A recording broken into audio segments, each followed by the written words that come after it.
The discovery of the SPAT Revolution in a concert equipped with Dolby Atmos, a live mix of the group Neko Light Orchestra.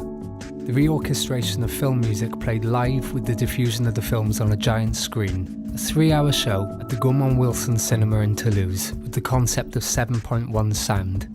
The goal? To find and produce the sensation created by Dolby surround during a film projection, i.e. the feeling of being at the centre of an orchestra.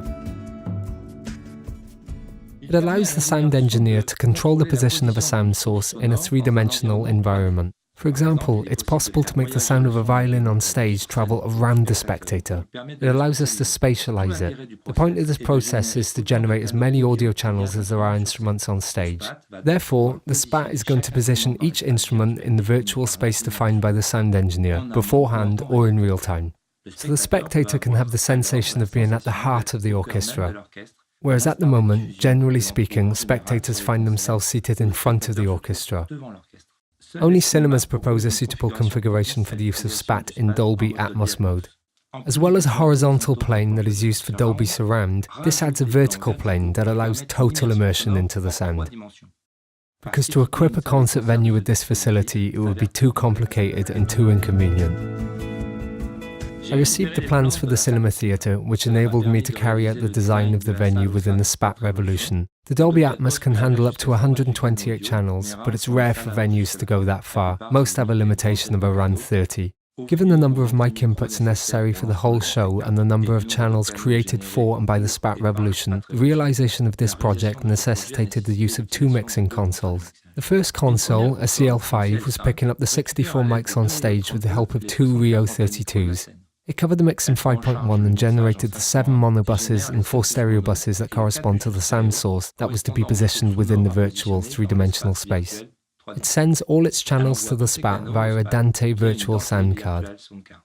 A second console, the QL1, received the 23 audio channels generated by the SPAT Revolution via the Dante network and then redirected them to the cinema's diffusion system via an intermediary ether sound network and a digigram interface. The 5 principal channels, as in those that are found behind the screen, the left channel, the mid-left channel, the centre, the mid-right and the right channels, are in 3 active channels. Therefore, we must process them because we're obliged to bypass the Dolby CPU 150 processor that usually takes care of the atmosphere. This process is left to the DME satellite, controlled by the DME designer software. In all, 34 audio channels are engaged for the entire diffusion. With the SPAT, we're able to use the OSC protocol to control many parameters through the medium of an automation software, such as Pro Tools, for example. We have, therefore, the possibility to evolve the position of the sound sources within the three-dimensional space. Here we have a sequence that positions the source in a random manner. The SPAT generates a reverb that is, of course, found in the output section.